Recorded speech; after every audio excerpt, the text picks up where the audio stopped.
La Galería Argentina, situada en los bajos de la Embajada de Argentina, aquí en París, acaba de inaugurar la exposición de la artista Alicia Zadán, en la que con el título de Guerra nos invita a una reflexión sobre el tema de los horrores provocados por la pulsión de muerte del ser humano. Y precisamente para hablarnos de esta exposición y de su trayectoria en el mundo de las artes, Alicia Zadán ha sido tan amable de venir a nuestros estudios. Buenas tardes, Alicia. Buenas tardes y muchísimas gracias por invitarme. Es un placer tenerte aquí entre nosotros. Permíteme que explique antes que nada que has nacido en Buenos Aires en 1942, si no me equivoco. Hace mucho, sí. No demasiado. Donde vas a realizar estudios de Bellas Artes y que vas a obtener el título de profesor nacional. Pero me gustaría que nos contases qué ambiente se respiraba en la Escuela de Bellas Artes en En la aquellos Escuela de años. Bellas Artes era todo un programa. Es decir, que no sé cómo son ahora las Escuelas de Bellas Artes. Nosotros tenemos la suerte de tener un hotel particulier que era extraordinariamente lindo, donde los parqués estaban embebidos, se sigue diciendo en castellano, de trementina, o sea que abríamos la puerta y ya el olor del arte nos envolvía, y donde toda la chiquilinada, porque éramos todos jovencitos y chicos y estábamos muy mezclados, chicos y chicas por todos lados, todos se creían ya artistas. Entonces era un ambiente de libertad. Había lo que se llama la concurrencia, pero ¿cómo se dice? La rivalidad, pero la buena rivalidad. No salir a matar, sino a ver quién es mejor y qué es lo que uno propone. Y como teníamos además cursos de dibujo, todo esto era obligatorio, dibujo, grabado, escultura y pintura, había muchas expresiones que empezaban a surgir pero siempre cada uno quería ser el original del grupo. Alicia, ¿tenías artistas en la familia? ¿Fueron ellos los que te empujaron o no? No. Es decir, en la familia de mi padre sí violinistas, grandes violinistas. Mi abuelo, la familia de Mijaelman, donc había grandes violinistas rusos. Pero si no, no. Papá sí era escritor y le encantaba el arte. Un tipo que se moría por el arte. ¿No se opuso a que estudiase No, él Bellas no. Artes? Tuvo después una agencia de publicidad y era muy crítico en el trabajo de arte, el departamento de arte. Pero no, era alguien de pluma. Él fue, ¿cómo se llama? Director de cables en Crítica, que es un diario argentino, que hizo el Biobotana, durante la guerra. O sea que era él que seleccionaba los cables. Allí en Bellas Artes vas a conocer a Juan Carlos Cáceres, con el que vas a pasar un largo y intenso periodo de tu vida. Sí. ¿Cómo fue ese encuentro? Pasamos 50 años juntos. Fue muy gracioso porque, si cuento la anécdota se van a reír todos, pero no importa. El grupo, mi clase, eran muchas chicas que habían entrado, nosotros éramos los nuevos, y las chicas había muchas muy lindas, casi todas de ojos verdes. Y entonces venían los muchachos de las otras cosas a mirarnos. Y nosotros no les dábamos, como se dice en mi país, bola. Y o sea que estábamos así medio tirando. Nos encontramos después de casualidad en una boîte de nuit y después siguió la historia. Pero en la academia nos mirábamos así un poco de soslayo, un poco de... Yo soy nueva, vos qué te crees, etcétera, etcétera. Pero fue muy divertido. Y un día en el 66 decidís venir a Europa. ¿Qué es lo que se empujó a venir a Europa? Europa y el clima que ya empezaba a deteriorarse en el país, el clima político, el clima económico siempre fue un desastre, había de hoy, de va, pero en fin, fue siempre así. Pero ahí empezó realmente a tener una especie de perfume que no me gustaba. Habían echado al último presidente civil que teníamos y volvía a subir un militar. Y entonces dijimos no, le pusimos precio a todo, hasta las cucharitas del café, vendimos todo, y nos venimos a Europa nada más que con el billete para venir. Un gran cofre con discos, los discos de material de pintura, 2 tumbadoras, el trombón del gordo, porque el piano no podemos traerlo, y así debarcamos, llegamos a Barcelona. Eso es una aventura, ¿no? Era una aventura. Cuéntame, ¿cómo fue ese viaje? Me decías Muy que divertido. saliste justo 24 horas antes de que cerraran las fronteras en Argentina. No, en Argentina no, en En Barcelona, Barcelona, en en España, claro, Barcelona. perdón. No, cuando yo llegué a Barcelona, no, la Argentina seguía ahí con los problemas de siempre. No, no, no, no. Lo que sí, cuando llegamos a Barcelona, nos empezamos a poner en contacto con todo el mundo cultural e intelectual de Barcelona. Primero por la música, porque había que vivir. Entonces, ¿de qué íbamos a vivir? El gordo armó una orquesta y empezamos a vivir, que era la yerba mate old fashion. La yerba mate old fashion. Y después yo también necesitaba trabajar, antes de empezar a hacerse conocer un poco, a trabajar en publicidad, porque yo venía sabiendo lo que era la publicidad por mi padre. Pero después el gordo recibió una proposición de Marie Laforêt para venir a hacer la tournée con ella. Y el gordo se fue y yo tenía que salir 24 horas más tarde y se cerró la frontera y me tuve que esperar un mes escuchando que la sangre corría por el Quartier Latin. Y entonces yo me pasaba llamando al consulado para saber si entre los muertos no estaba el gordo, pero no, en realidad no. Vas a llegar a París en abril del Yo llego el día de 68. la toma de la Sorbona, ese Increíble. día.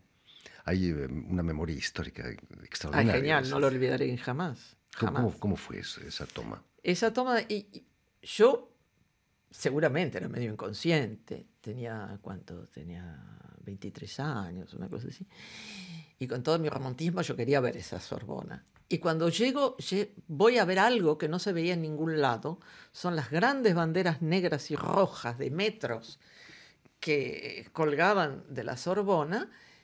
Y mientras uno mira, sí, iba ahí, porque, qué maravilla, y de repente llegan los cars de La Serres, policía, los CRS. y entonces, como una cosa de Rodchenko, yo siempre, porque amo Rodchenko, se despliegan todos estos personajes mecánicos cerrando las bocacalles con los impermeables negros, los grandes escudos de plástico y que no se les veía la cara, tenían como cascos y unas viseras negras.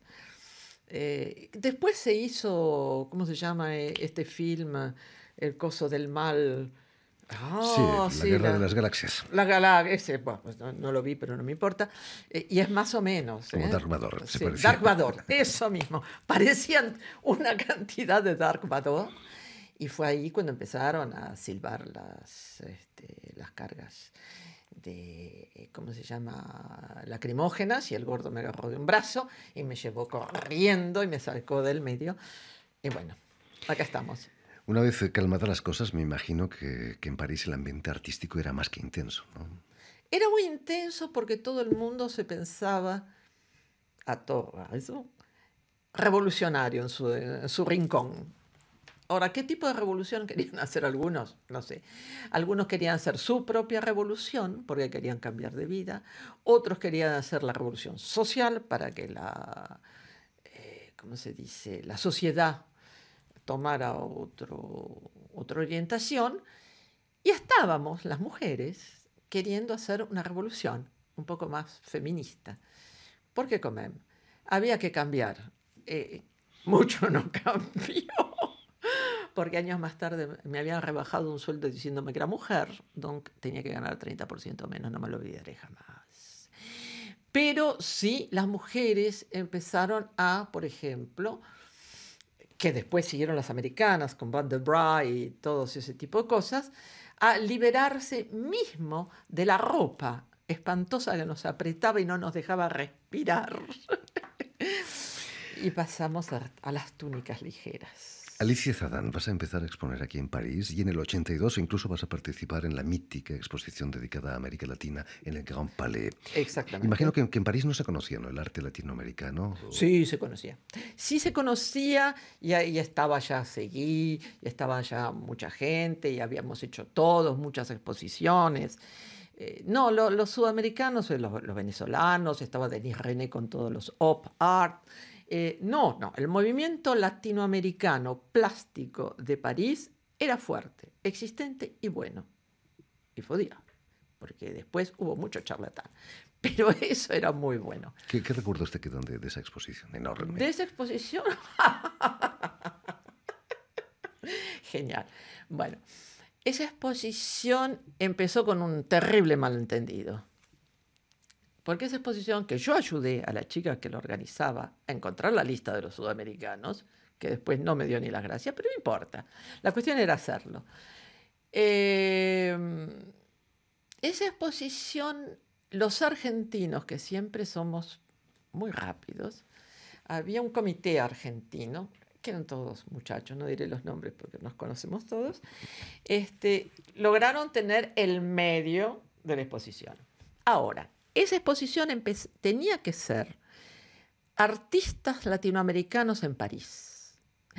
Y fue escamoteado y le agregaron artistas sudamericanos en exilio, lo cual políticamente fue una estafa, porque no era cierto. Más del 70%, hacía años que estaban y habían vendido solos. Entonces, eso fue una estafa moral que a mí no me gustó nada. Y entonces después estábamos ahí, estaba el mejor grupo en el medio, qué sé yo. Y bueno, no me puedo quejar. Tuvo el mérito de existir, al menos. Sí, no, y yo llevé un cuadro. Después ¿cómo se llama? El Patrimonio Francés me compró obra, pero ese lo guardé porque no quise darlo, de una serie que se llamaba El Tatuado, Los Tatuados. Y entonces es un gran personaje, así, que tiene una paloma, una rata y una serie de cosas, que había un trasfondo ya de mensaje político contra los ingleses, porque empezaba nuestros eternos piratas.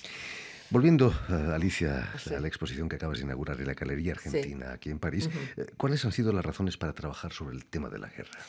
El tema de la guerra hay mucho. Es decir, desde el punto de vista de balas y muertos, no paró nunca. Cada 10 años hay una. Por ejemplo, mi hermana mayor nació cuando cayó Varsovia, en el 39. Yo nací cuando fue el Veldiv. Y mi hermana menor nació para la guerra de Corea. No, creo que... Bueno. No acaban. Además, mi padre tenía una gran colección de Life de la guerra. Y yo, en vez de mirar Caperucita Roja, yo miraba los Life de la guerra. Y yo me acuerdo de todos los muertos en el barro y las cosas espantosas, que no me ofuscaban.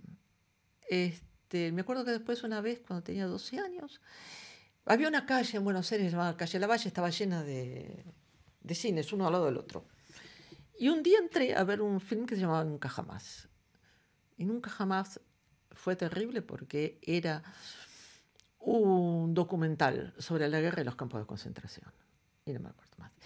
Y además, mi viejo, que su orientación política estaba siempre al mismo lado, del lado... que ya sabemos,